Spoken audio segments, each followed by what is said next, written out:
평강이 있을지어다. 아버지께서 나를 보내신 것 같이 나도 너희를 보내노라. 이 말씀을 하시고 그들을 향하사 손을 내시며 이르시되 성령을 받으라. 너희가 누구의 죄든지 사하면 사하여 질 것이요 누구의 죄든지 그대로 두면 그대로 있으리라 하시니라. 아멘. 우리 한번 이렇게 인사했으면 좋겠습니다. 우리 예수 부활하셨습니다. 이렇게 인사하겠습니다. 예수 부활하셨습니다. 예수 부활하셨습니다. 예수 부활하셨습니다. 사실은 이 부활의 신앙이 없다면 사실 기독교는 존재 가치가 없습니다.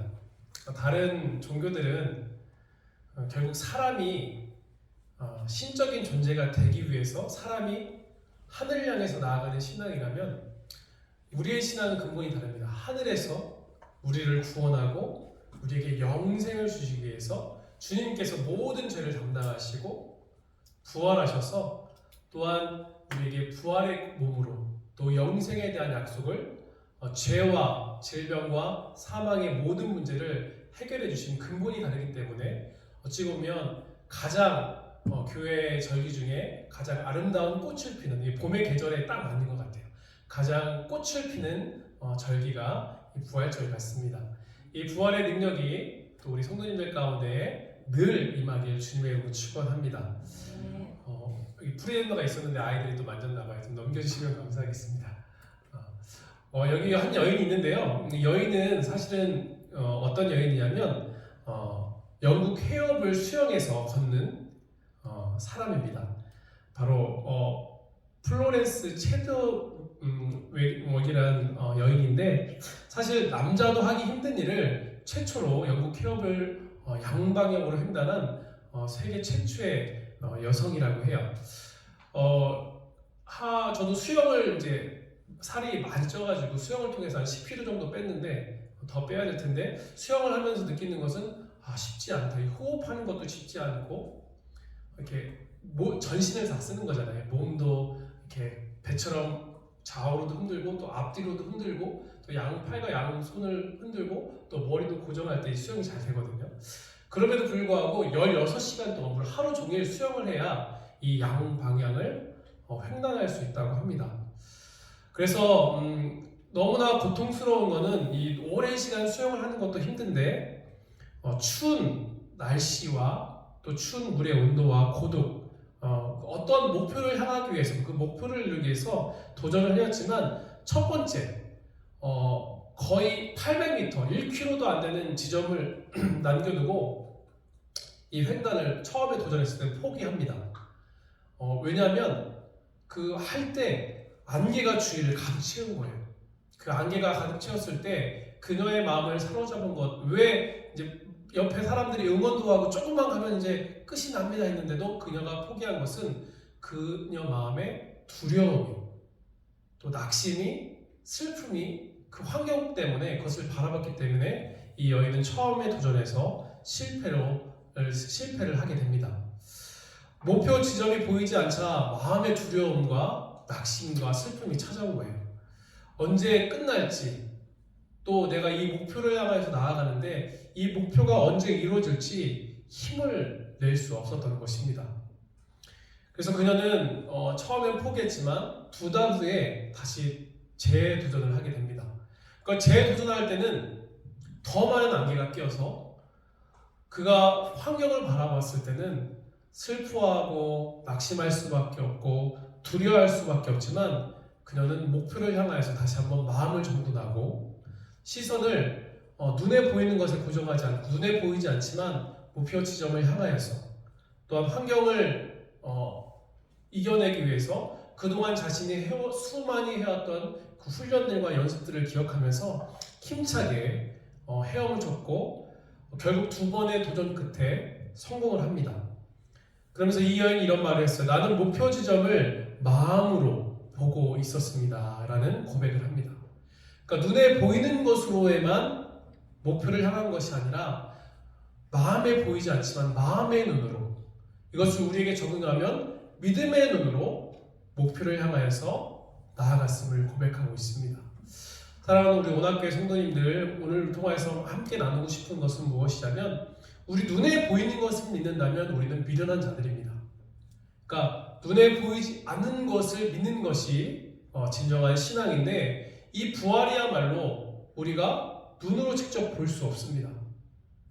많은 하나님의 제자들을 통하여서, 또 믿음의 선배들을 통하여서, 또 2000년이 넘는 교회 역사를 통하여서 하나님께서 이 부활에 대해서 눈에 보이지 않지만 믿음으로 그것을 바라볼 것을 우리에게 말씀하시면서, 하나님만을 바라볼 것을, 또 예수님만을 바라볼 것을 우리에게 말씀하고 있습니다. 우리 인생에서 믿음의 경주를 할 때, 신앙의 길을 걸어갈 때 두려움과 슬픔에 잠겨 있을 때가 있습니다. 늘 그것이 우리를 마음을 번민하게 하지만, 중요한 것은 그럴 때일수록 중요한 분을 보지 못할 때가 있다는 것입니다. 당장 보고 싶지만 안 보입니다. 눈으로 보지 못할 때에는 마음으로 우리가 경배와 찬양을 드린 것처럼 모든 상황 속에서 믿음의 눈을 들어 주님을 바라봐야 될 줄 믿습니다. 오늘도 이 살아있는 말씀을 통하여서 믿음의 눈으로, 믿음의 마음으로 주님의 부활을 보고 믿고 부활의 능력으로, 부활의 증인으로 삶을 살아가길 주님의 이름으로 간절히 축원합니다. 오늘 이 주인공은 여인이에요. 여인. 막달라 마리아죠. 이 막달라 마리아는 예수님에 대한 예언의 말씀을 들은 여인이었고, 예수님의 부활에 대한 소망을 갖고 있었음에도 불구하고 주님이 눈앞에서 십자가에 처형되었기 때문에 그녀 마음은 두려움이 가득 채워졌던 여인이었습니다. 하지만 그럼에도 불구하고 그녀는 적극적인 믿음으로 반응을 하여서 주님을 찾아 나섰고, 부활의 첫 목격자가 되는 그런 축복을 받게 됩니다. 그러자 제자들에게도 주님이 직접 찾아와 주셨습니다. 믿음도 없고 두려움과 슬픔이 떨고 있는 제자들에게 찾아와 주신 것을 통해서 우리는 주님의 능력을 볼 수 있습니다. 주님께서는 십자가의 길을 걸어가시면서 제자들에게 끊임없이 얘기했거든요. 그리고 3번이나 얘기했어요. 내가 죽을 것이다. 그러나 사흘 만에 다시 살아나고 다시 부활할 것이다. 이 구약의 예언의 말씀을 통하여서 내가 구약에 예언된 그리스도요, 진정한 왕이요 선지자요 제사인 것을 예언하면서 이 온 인류의 죄를 구원하기 위해서, 그 하나님의 사랑을 이루기 위해서 내가 죽을 것이지만 이 죄와 사망의 문제를 극복하기 위해서 나는 부활할 것이다 약속하셨음을 불구하고 눈에 보는 것만 보았기 때문에 제자들은 너무나 두려워서 그들이 모인 곳에 문을 굳게 닫고 있습니다. 우리 19절 말씀 같이 한번 읽어볼까요? 말씀이 중요해서 우리 말씀을 같이 읽겠습니다. 이날 고 안식 후 첫날 저녁 때에 제자들이 유대인들을 두려워하여 모인 곳에 문들을 닫았더니 예수께서 오사 가운데서 이르시되 너희에게 평강이 있을지어다. 아멘. 제자들은 이미 막달라 마리아와 또 베드로와 요한을 통하여서 주님이 사셨어요, 주님이 부활하셨어요, 이 사건을 전해 들었습니다. 베드로와 요한은 빈 무덤을 확인했고, 또 마리아로부터 부활 소식을 들은 아침의 일이었습니다.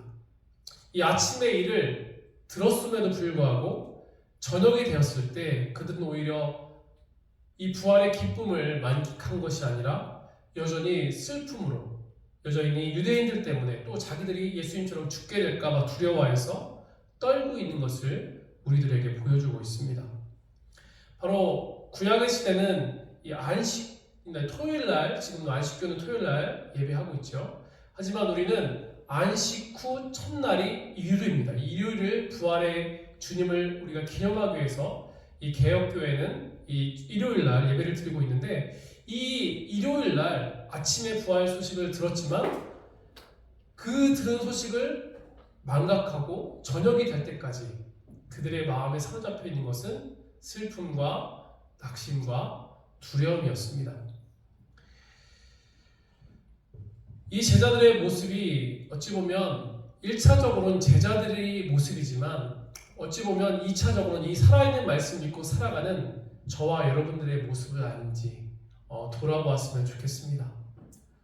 부활의 주님을 기뻐하는 것이 아니라 나의 상황 때문에, 나의 환경 때문에, 나의 처지 때문에 오히려 내가 제자들처럼 두려워하고 있지 않은지, 슬퍼하고 있지는 않은지, 나를 위해 죽으시고 부활하신 주님을 믿고 살지만 여전히 세상과 여러 가지 삶의 문제들 때문에 두려운 상태에 있지는 않으십니까? 이렇게 두려워서 숨어있는 제자들에게 주님이 먼저 찾아오셨습니다. 바로 우리에게 이 예배 가운데 찾아오셨고 저와 여러분을 만나주길 원하시면서 주님께서 우리에게 말씀으로 또는 이 말씀으로 우리를 만나주시고 위로해 주실 줄 믿습니다. 그래서 이 두려움에 사로잡혀 있던 제자들의 마음이 어떻게 바뀌었을까요? 제자들이 주를 보고 슬픔과 두려움이 어떻게 바뀌었다고요? 기쁨으로 그들의 마음과 그들의 삶이 바뀌어졌음을 우리에게 말씀하고 있습니다. 사랑하는 성도님들, 주님은 진정한 기쁨의 근원인을 믿으시기 바랍니다. 세상으로부터 주는 기쁨들이 있어요. 그것도 당연히 하나님께서 일용한 양식을 통해서 주신 일반 은총입니다. 그러나 주님께서 주시는 기쁨은 특별한 은총임을 기억하셨으면 좋겠습니다. 주님이 우리에게 오시면 우리가 갖고 있는 이 슬픔이나 두려움이나 한숨이나 걱정이나 근심이 기쁨으로 바뀔 수 있습니다. 여기서 우리는 주님이 제자들에게 손과 옆구리, 바로 나를 위해서 박히신 손과 발과 또 나를 위해서 찔리신 피와 우리가 지난주 성찬식을 했듯이 몸을 사랑의 흔적을 보이면서 우리에게 너희에게 평강이 있기를 원한다고 우리에게 말씀하고 있습니다. 사랑하는 우리 성도님들, 주님을 향한 사랑의 흔적을 가지고 계십니까? 우리가 주님을 위해서 하나님께서 나를 부르셨음에 감사함을 통하여 교회를 세우고 또 예배를 세우고 또 하나님을 섬기며 이웃을 섬기는 모든 일들 가운데 주님께서 보이신 그 사랑의 흔적을 우리 또한 남기고 또 그 흔적을 나타낼 수 있는 삶이 되기를 축복합니다. 우리가 주님을 위해서 교회를 세우고 또 때를 따라 이 예배를 드린 삶을 통해서 우리의 믿음을 지키고 살아가다 보면 때를 따라 돕는 은혜를 주세요. 그 돕는 은혜를 통하여서 우리가 복음을 전하고 우리가 교회를 위해서 헌신하고 수고한 모든 것들이 헛되지 않다는 것을 기억하셨으면 좋겠습니다. 하나님께서는 다른 사람들은 아무도 알아주지 않는다 하더라도 우리 주님은 우리의 삶을 보시고 우리의 사랑의 흔적을 기억하시고 축복으로 또 부활의 권능으로 부활의 축복으로 갚아주실 줄 믿습니다. 그렇다면 부활하신 우리 주님께서 오늘 이제 본론으로 들어가면 세 가지를 말씀하세요. 몇 가지를 말씀하신다고요? 세 가지를 이 세 가지를 꼭 기억하셨으면 좋겠습니다. 제자들에게 하신 말씀이지만 우리 또한 예수님의 제자들입니다. 이 살아있는 말씀은 창세기로부터 계시록까지 쓰여졌지 않습니까? 우리가 믿음으로 이 말씀을 받으면 우리는 창조부터 종말까지 믿음으로 살아가는 사람들이고 1차적인 하나님의 사람들에게 하신 말씀이지만 하나님의 말씀은 살아있고 운동력이 있어 우리의 영과 혼과 골수까지 쪼개서 우리의 삶을 개혁하고 변화시키는데 이것을 내 것으로 믿으면 이것은 나의 능력의 말씀이 된다는 것입니다. 그러면서 이 부활하신 주님께서 세 가지를 부탁하세요. 우리 첫 번째는 이렇게 말씀하십니다. 예수께서 오사 가운데에 서서 이르시되 같이 한번 읽어볼까요? 너희에게 평강이 있을지어다. 아멘. 또 21절에도 이렇게 말씀하세요. 너희에게 평강이 있을지어다. 우리 주님께서는 부활의 능력을 갖고 제자들에게 하신 말씀이 우리에게도 적용됐으면 좋겠습니다. 겉으로 보기에는 다 평안한 것 같지만 마음속에 있는 것들을 나누고 또 기도 제목을 나누다 보면 다들 자신만이 갖고 있는 십자가들이 있고 해결해야 될 산적한 장애물들과 문제들이 있음을 발견합니다. 다만 그것을 우리가 끄집어내지 않기 때문에 그래요. 제자들도 마찬가지였어요. 두려워하는 자들에게 또 슬픔을 당한 자들에게 주님께서는 말씀하세요. 너희에게 평강이 있을지어다. 두 번이나 주신 말씀입니다. 첫 번째 평강의 선포는 부활이 분명한 사실임을 드러내면서 제자들에게 기쁨을 주기 위해서, 바로 우리에게 기쁨을 주기 위해서 평강이 있을지어다 우리에게 말씀하시는 거예요. 둘째 평강은 이제 제자들에게 성령의 은사를 주셔서 이 부활의 증인되는 사명의 길로 나아갈 것을 주기 위한 평강임을 말씀하고 있습니다. 주님이 주신 이 평강은 세상에서 얻을 수 없는 주님만이 주실 수 있는 특별한 독특한 것입니다. 그것은 상대적인 평강이 아닙니다. 전쟁 중에서도 또 병 중에서도 또 고난 가운데서도 누릴 수 있는 하나님 주신 유일한 평강임을 기억하셨으면 좋겠습니다. 이 부활절 예배를 통해서 하나님 주시는 평강이 저와 여러분 삶 가운데 가득 넘치길 주님으로 축원합니다. 요한복음 14장 27절 말씀을 같이 한번 읽어볼까요? 요한복음 말씀인데요. 동일한 맥락에 우리 주님은 계속 말씀하시는 거예요. 같이 한번 읽어보겠습니다. 평안을 너희에게 끼치노니 곧 나의 평안을 너희에게 주노라. 내가 너희에게 주는 것은 세상에 주는 것 같이 아니하니라. 너희는 마음에 근심하지 말고 두려워하지도 말라. 아멘. 우리 주님께서는 계속해서 요한복음의 말씀을 통해서 주님이 직접 말씀하신 거거든요. 십자가를 길을 걸어가시면서 평안을 계속 빌었고 또 평강에 대해서 주님은 마음에 근심하지 말아라. 두려워하지 말아라. 내가 가지고 있는 근심과 걱정, 슬픔과 두려움에서 하나님이 부어주시는 평강이 넘쳐나길 우리 주님께서 원하신다는 사실을 믿으시기 바랍니다. 이 부활하신 주님이 두 번째로 말씀하시는 것이 있어요. 그것이 무엇이냐면 우리 같이 한번 읽어볼까요? 같이 읽겠습니다. 예수께서 또 이르시되 너희에게 평강이 있을지어다. 아버지께서 나를 보내신 것 같이 나도 너희를 보내노라. 아멘. 평강을 주신 주님이 이어서 우리가 살아가는 삶의 현장에서 우리가 왜 존재하는지, 왜 사명을 감당해야 되는지 사명자임을 기억나게 하시면서 제자들을 세워주시는 것을 보여주십니다. 또 우리가 삶의 현장에서 우리가 어떤 일을 하든지 그것이 하나님의 영광이 될 뿐 아니라 너는 하나님께서 택한 하나님의 사람이고 또 하나님을 위해서, 하나님의 나라를 위해서 또 사명을 받은 하나님의 사람임을 주님은 분명히 말씀하는 거예요. 주님이 아버지의 보냄을 받아 이 세상에 오셔서 십자가의 죽음과 부활과 승천과 재림을 보여주신 것처럼 제자들을 세상에 보내기를 원하셨음을 말씀하고 있습니다. 이것이 그리스도의 삶입니다. 그리스도는 세상을 향해 두려운 마음을 갖는 것이 아니라 세상을 향해 용기 있게 당당하게 나아가야 합니다. 세상은 우리의 사명을 펼쳐야 할 무대가 되는 것입니다. 목사만이 또 전도자만이 또한 직분자만이 선교사만이 사명을 감당하는 것이 아니라 나에게 주신 은사와 재능을 따라 내가 허락하신 은혜를 따라 삶의 현장에서 내가 속한 직장의 현장에서 또 내가 만나는 모든 사람들에게 각자에게 주어진 사명이 있음을 우리는 발견하고 그것을 감당할 때 세상으로 감당할 수 없는 그 평안과 기쁨을 우리 주님께서는 주신다는 것입니다.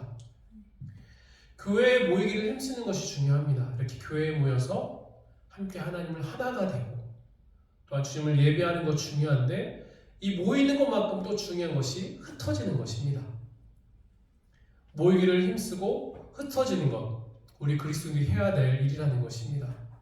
그리스도는 세상을 두려워하지 않고 세상을 향해 나아가야 합니다. 주님이 제자들을 세상에 데려가기를 원하지 처음엔 않으신다는 말씀을 우리는 처음에 요한복음 17장에서 그 주님의 기도를 보면 이런 말씀이 있거든요. 내가 비옵는 것은 저희를 세상에서 데려가시기를 위함이 아니요 오직 악에 빠지지 않게 보존하기를 위함이니라.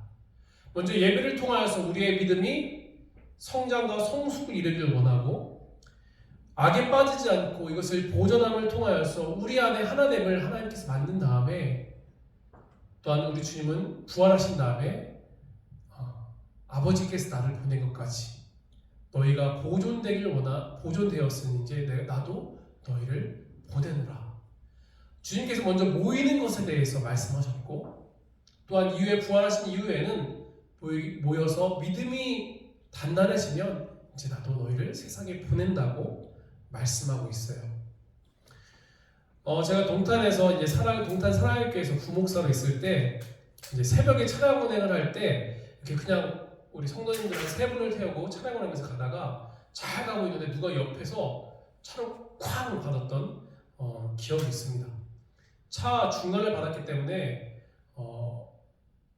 그 폐차를 해야 될 정도로 차가 찌그러졌지만 그래도 다행하게도 감사한 것은 저뿐 아니라 함께 타고 있던 성도님들이 크게 다치지 않았다는 것입니다. 그 일이 있은 후에 운전을 하기가 정말 싫더라고요. 그러니까 크게 다치진 않았지만 그냥 이유 없이 가다가 옆에서 쾅 받아서 또 여자 권사님들이었는데 나이가 있으신 우리 할머니 권사님들이었는데 또 괜찮다고 하셨지만 다들 충격을 받으신 것 같아요. 하지만 운전을 하기 싫더라고요. 그러나 중요한 것은 우리가 운전면허를 받은 후에 이 사고가 두려워서 운전을 하지 못하면 사고는 나지는 않을 것입니다.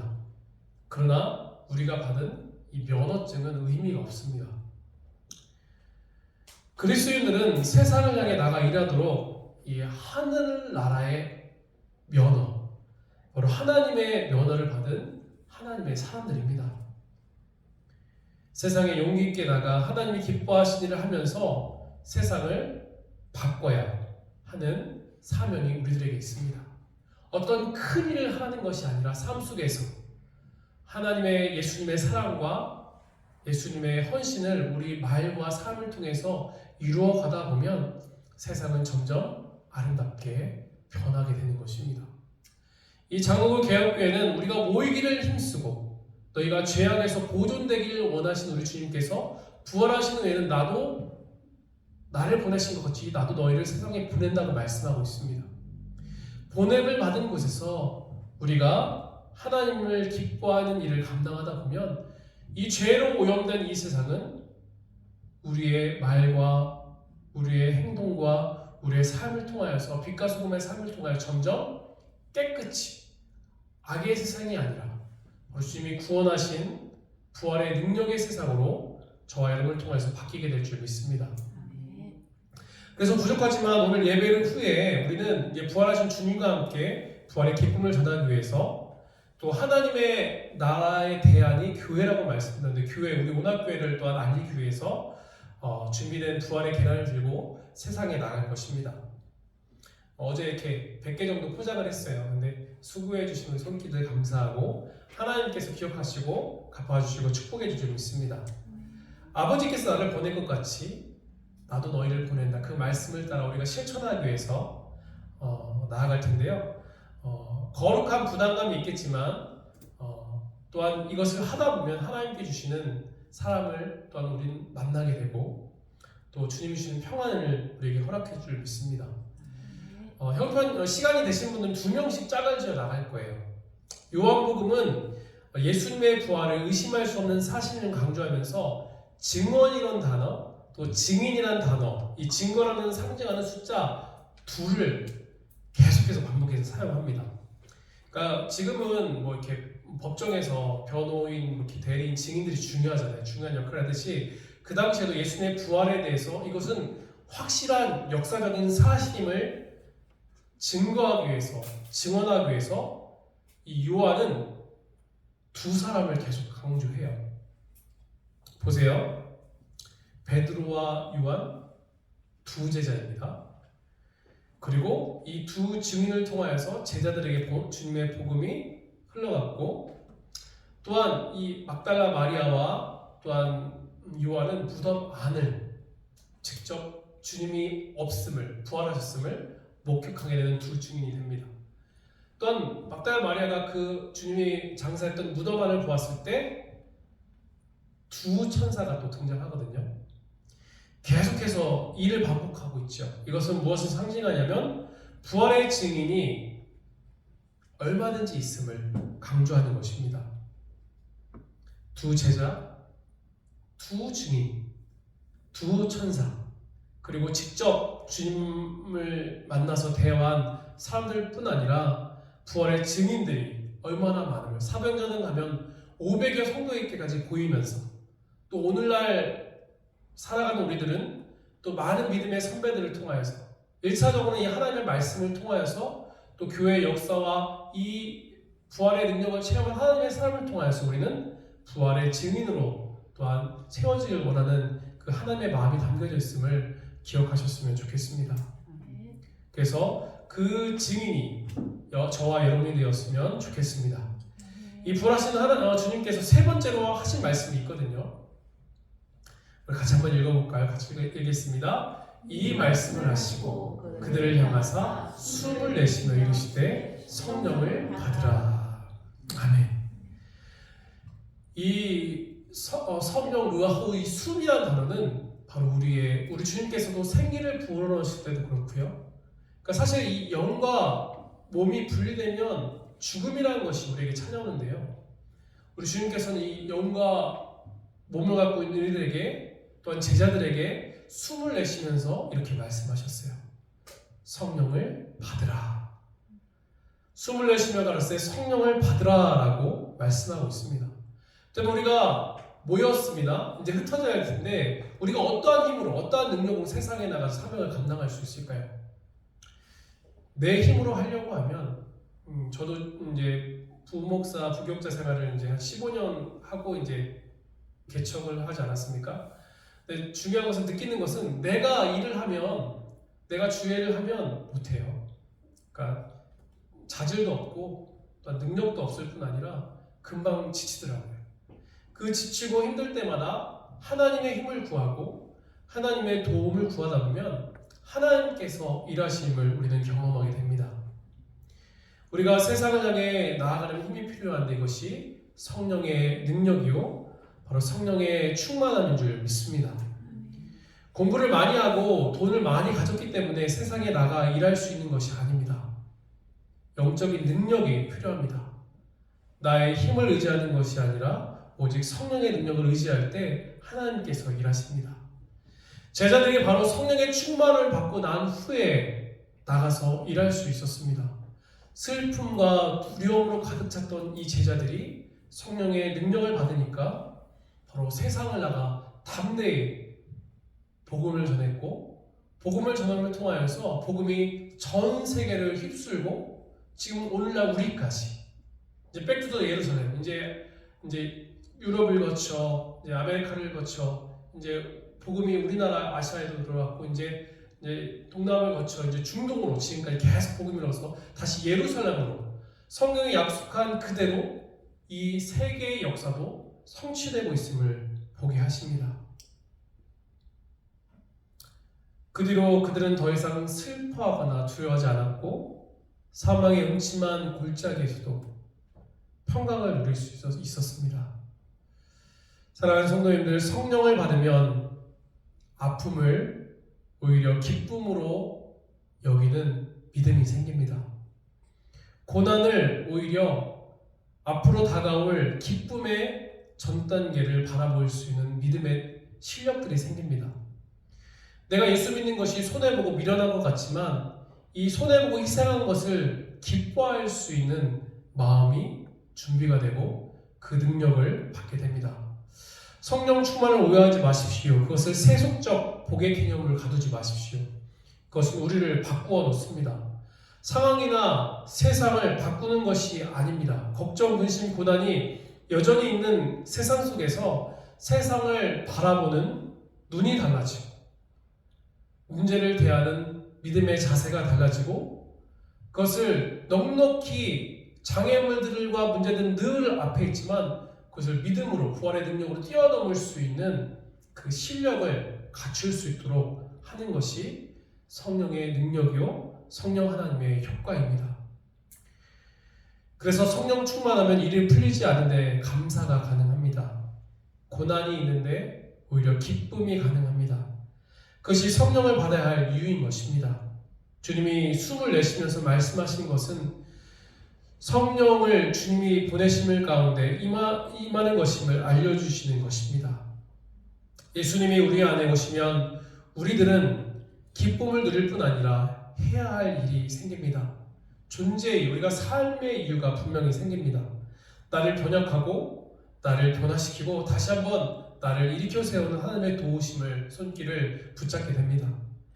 예수많은 사람들이 이 세상에서 세상을 변화시키는 사람들이 될 수 있었던 것은 그들이 부활의 주님을 만났기 때문에 소망이 없고 희망이 없는 세상에 나가 진정한 소망이 무엇이고 진정한 희망이 무엇인지 부활의 능력을 보여주는 삶으로 나아가게 되었습니다. 사랑하는 성도님들, 세상을 거스르기 두려우십니까? 우리 주님과 함께 나가십시오. 세상을 거스르면 세상에서 밀려난 것 같지만 하나님이 우리와 함께 하시는 하나님이 우리 편에 서면 하나님이 내 편이 되어준다는 사실을 믿으시길 축원합니다. 그러할 때 주님이 주시는 부활의 능력과 승리가 우리 가운데 삶을 찾아가게 될 것이고 이 세상을 통치하시고 섭리하시는 창조주 권자 하나님 편에 설 때 그 능력과 권능의 손으로 우리를 보존하실 뿐 아니라 성령의 충만함으로 능력 있게 살아가는 그 생명력 넘치는 삶을 우리에게 허락해 주실 것입니다. 우리는 주일을 기준으로 한 주간 살아갑니다.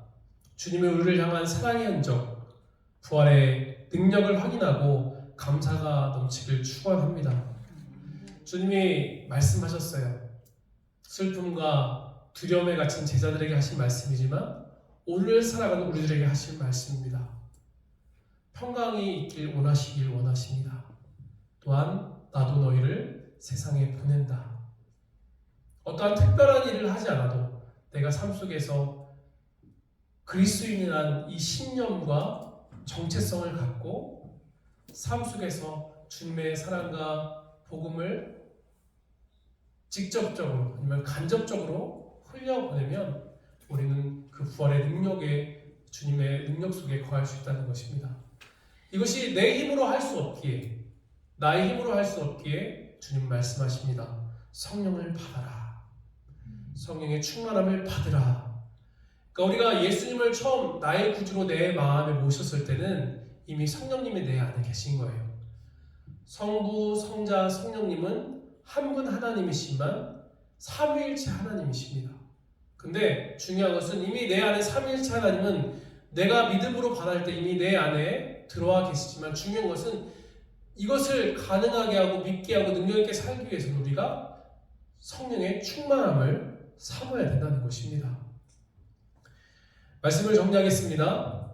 사랑하는 우리 오늘학교의 성도님들, 예수님의 부활은 아주 많은 증인이 있는 확실한 사건임을 믿으시길 축원합니다.